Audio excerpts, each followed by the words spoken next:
Nous tout de suite, c'est Elisabeth Lévy. Bienvenue, bonjour Elisabeth. Bonjour Cécile, bonjour à tous. Attention, ça va décoiffer avec Elisabeth parce qu'elle veut nous parler d'une loi qui va encourager les parcs éoliens en mer. Oui, alors c'est une disposition de la loi ASAP, la loi de simplification de l'action publique, qui a été votée fin octobre, qui est passée assez inaperçue. Je l'avoue, je l'avais raté. J'en ai entendu parler par Éric Zemmour et dans le Figaro, dans un article du Figaro. Voilà, je cite mes sources. Voilà. Alors désormais, donc d'après cette loi qui est assez fourre-tout, les recours contre les parcs éoliens marins seront portés directement devant le Conseil d'État. Alors ça a l'air très technique, mais ça supprime un échelon de juridiction. Et ça supprime surtout la possibilité d'appel. Et en plus, le Conseil d'État, on peut supposer qu'ils seront plus favorables peut-être à ces projets. Donc ça augmente les chances de l'État de gagner contre les riverains. Alors aujourd'hui, il y a 7 à 8 000 éoliennes terrestres. Il y a 7 à 8 000 éoliennes terrestres qui devraient passer à 25 000 d'ici quelques années. Et il y a 7 parcs offshore qui ne sont pas encore en activité puisqu'ils sont en projet, mais ça devrait se faire puisque tous les recours ont été pratiquement rejetés. Oui, mais il faut, vous le savez, des énergies alternatives. Il faut lutter contre le réchauffement climatique, Elisabeth. Et oui, et comme le dit très sagement Julien de Normandie, il faut des équilibres. Alors, il y a, en plus, il y a un lobbying assez efficace de la filière, qui nous explique que l'éolien et le solaire, c'est l'avenir, c'est la panacée. Mais en fait, c'est pas la panacée.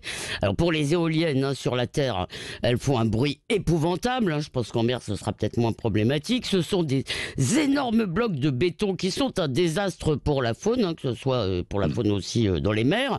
Ce sont des matériaux non recyclables. Bon, par ailleurs, ça ne vous a pas échappé, pour faire tourner une éolienne, il faut du vent.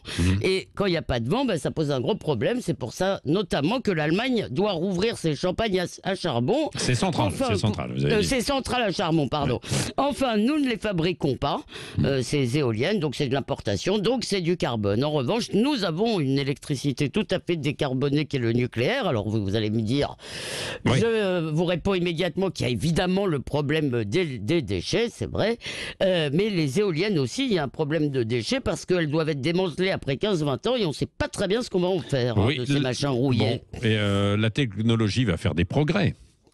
Oui, peut-être, mais alors il y a une chose qui ne va pas changer, c'est la laideur des éoliennes. Et là, je voudrais attirer votre attention sur un paradoxe, c'est que les Verts se foutent complètement de la beauté des paysages et de la nature. Je voudrais citer Alain Finkielkraut qui avait publié en août 19 un très beau manifeste pour l'écologie poétique. Alors, il disait, les Verts, ils parlent pas de la nature d'ailleurs, ils parlent de biodiversité.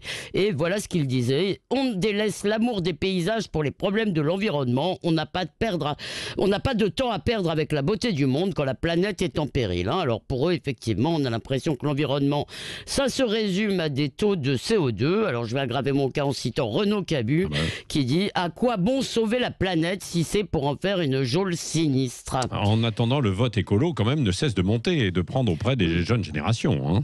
Oui, attendons les prochaines élections. La vague verte peut-être était qu'une vaguelette. Et surtout, il y a une autre chose qui monte, cher Patrick, c'est l'opposition des riverains aux éoliennes. Et d'ailleurs, le 14 janvier, Emmanuel Macron l'avait dit à Pau, je le cite, « Le consensus sur l'éolien est en train de s'affaiblir dans notre pays. » C'est un euphémisme. De plus en plus de gens qui considèrent que leur paysage est dégradé ne veulent plus voir de l'éolien près de chez eux.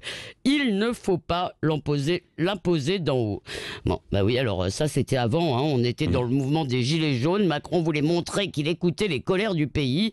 Eh bien aujourd'hui, il cherche les moyens de les faire taire et on découvre au passage que même l'écologie devient dans notre pays une affaire de technos qui veulent faire notre bien contre nous.